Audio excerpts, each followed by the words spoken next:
Frindle by Andrew Clements. Pictures by Brian Selznick. Chapter 1. Nick. If you ask the kids and the teachers at Lincoln Elementary School to make 3 lists, all the really bad kids, all the really smart kids, and all the really good kids, Nick Allen would not be on any of them. Nick deserved a list all his own, and everyone knew it. Was Nick a troublemaker? Hard to say. One thing's for sure, Nick Allen had plenty of ideas, and he knew what to do with them. One time in 3rd grade, Nick decided to turn Miss Stever's room into a tropical island. What kid in New Hampshire isn't ready for a little summer in February? So first he got everyone to make small palm trees out of green and brown construction paper and tape them onto the corners of each desk. Miss Stever had only been a teacher for about 6 months, and she was delighted. "That's so cute!" The next day, all the girls wore paper flowers in their hair, and all the boys wore sunglasses and beach hats. Miss Stever clapped her hands and said, "It's so colorful!" The day after that, Nick turned the classroom thermostat up to 90 degrees with a little screwdriver he had brought from home. All the kids changed into shorts and t-shirts with no shoes, and when Miss Stever left the room for a minute, Nick spread about 10 cups of fine white sand all over the classroom floor. Miss Stever was surprised again at just how creative her students could be. But the sand got tracked out into the hallway, where Manny the custodian did not think it was creative at all, and he stomped right down to the office. The principal followed the trail of sand, and when she arrived, Miss Stever was teaching the hula to some kids near the front of the room, and a tall, thin, shirtless boy with chestnut hair was just spiking a Nerf volleyball over a net made from 6 t-shirts tied together. The 3rd grade trip to the South Seas ended. Suddenly. But that didn't stop Nick from trying to liven things up. Lincoln Elementary needed a good jolt once in a while, and Nick was just the guy to deliver it. About a year later, Nick made the great blackbird discovery. One night, he learned on a TV show that red-winged blackbirds give this high-pitched chirp when a hawk or some other danger comes near.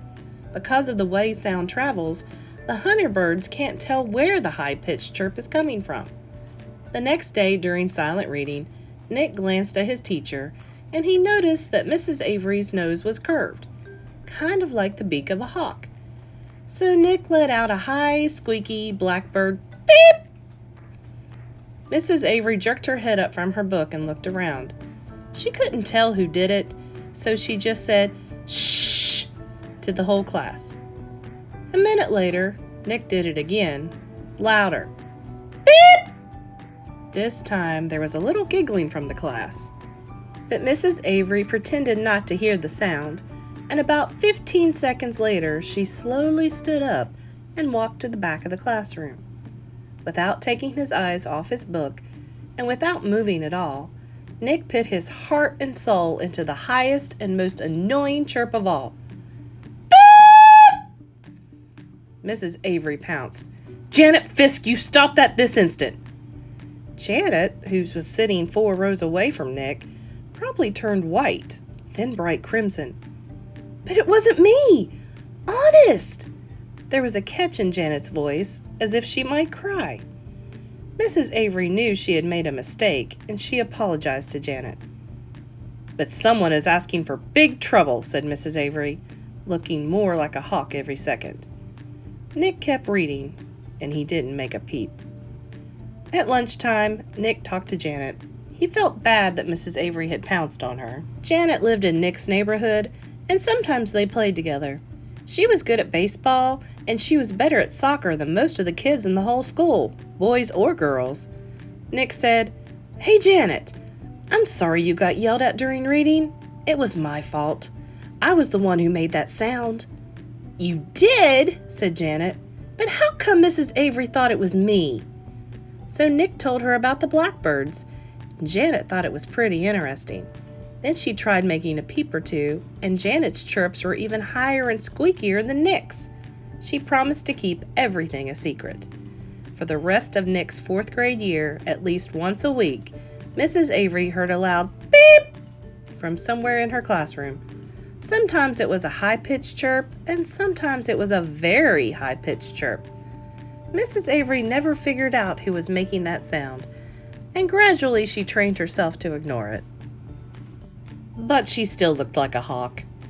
To Nick, the whole thing was just one long and successful science experiment, and Janet Fisk enjoyed it too.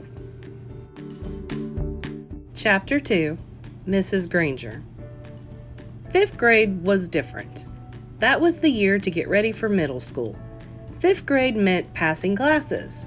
It meant no morning recess. It meant real letter grades on your report cards. But most of all, it meant Mrs. Granger. There were about 150 kids in 5th grade, and there were 7 5th grade teachers.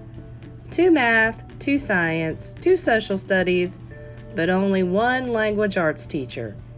In language arts, Mrs. Granger had a monopoly and a reputation. Mrs. Granger lived alone in a tidy little house in the older part of town. She drove an old pale blue car to school every morning, rain or shine, snow or sleet, hail or wind. She had a perfect attendance record that stretched back farther than anyone could remember. Her hair was almost white, swept away from her face and up into something like a nest on the back of her head. Unlike some of the younger women teachers, she never wore pants to school. She had 2 skirt and jacket outfits, her gray uniform and her blue uniform, which she always wore over a white shirt with a little cameo pin at the neck. And Mrs. Granger was one of those people who never sweats. It had to be over 90 degrees before she even took off her jacket. She was small, as teachers go. There were even some 5th graders who were taller. But Mrs. Granger seemed like a giant. It was her eyes that did it. They were dark gray, and if she turned them on full power, they could make you feel like a speck of dust. Her eyes could twinkle and laugh too, and kids said she could crack really funny jokes. But it wasn't the jokes that made her famous. Everyone was sure that Mrs. Granger had X-ray vision.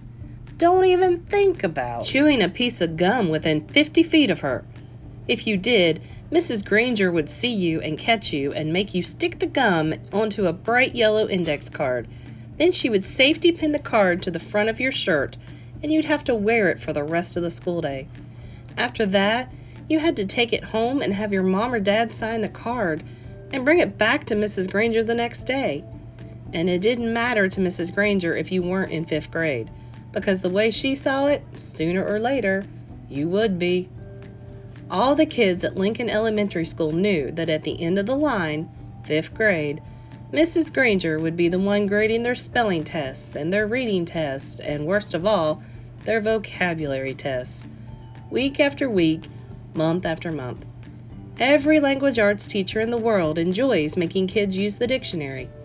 Check your spelling, check that definition, check those syllable breaks. But Mrs. Granger didn't just enjoy the dictionary, she loved the dictionary, almost worshipped it. Her weekly vocabulary list was 35 words long, sometimes longer. And if that wasn't bad enough, there was a word for the day on the blackboard every morning. If you gave yourself a day off and didn't write one down and look it up and learn the definition, sooner or later Mrs. Granger would find out, and then, just for you, there would be 2 words for the day for a whole week.